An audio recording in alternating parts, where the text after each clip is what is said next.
What's up, guys? Welcome back to Landmine University. I'm here with Jared, and in this video we're going to break down a traditional rear foot elevated split squat. We're going to see if we can make it a little bit better with some Landmine University principles.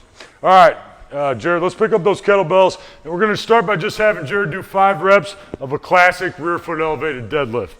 Now when we do this, we first want to decide, why are we putting our foot up on this box? Right, and the reason we're doing that and the reason people love this variation is it's going to put that hip flexor on the right side into a deeper stretch. So go down and hold that for me, Jared. Boom, right there. His hip flexor on the right side is super stretched, which means the glute on the left side is getting a deep stretch. So everything's connected, and putting your rear foot up on a box or on a strap is a great way to get a little bit more out of your split squat.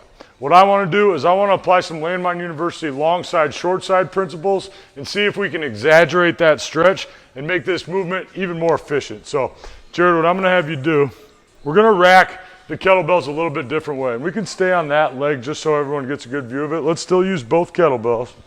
What I'm going to do here with Jared is he's going to start in that rack position. He's going to hang the right kettlebell down. Boom. Now right here, I want to see that Landmine U landmark. So the elbow and hip are going to come together. That's going to be the short side. He's still going to elevate that right foot.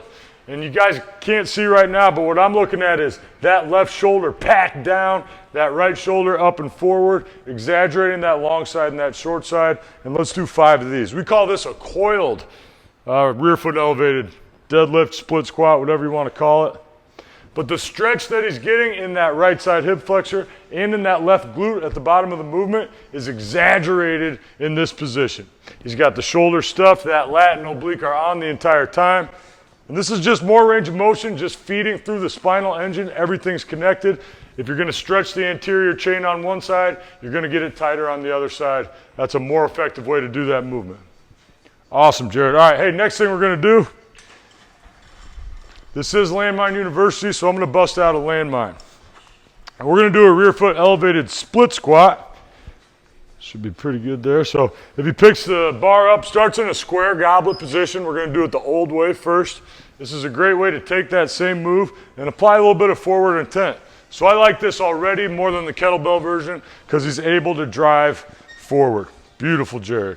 He's driving through the ball of his foot now with the landmine, with an aggressive shin angle that we can't always train with the kettlebells. He's driving forward the entire time. Do one more like that. Still getting that stretch on the right side through the hip flexor. Now, let's add some Landmine University rotational intent.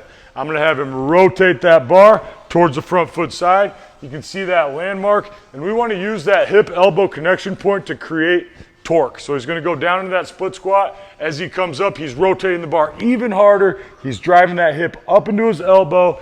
He's firing through his lat, through his oblique, and as the right side gets shorter, the left side gets shorter, guys, the right side gets longer. This is a deeper stretch on that right side hip flexor. And at the bottom of the movement, it's also going to be a deeper stretch for that left glute. So it's going to allow us to get into that left hip glute complex in a way that we can't do with our shoulders square. Everything's connected. One more, Jared. As he comes up, he's cranking even tighter through rotation. Good. Relax. I love it.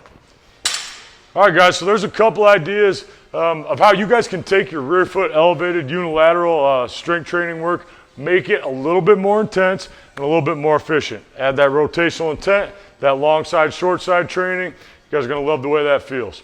All right, thanks, Jared. See you guys next time at Landmine University.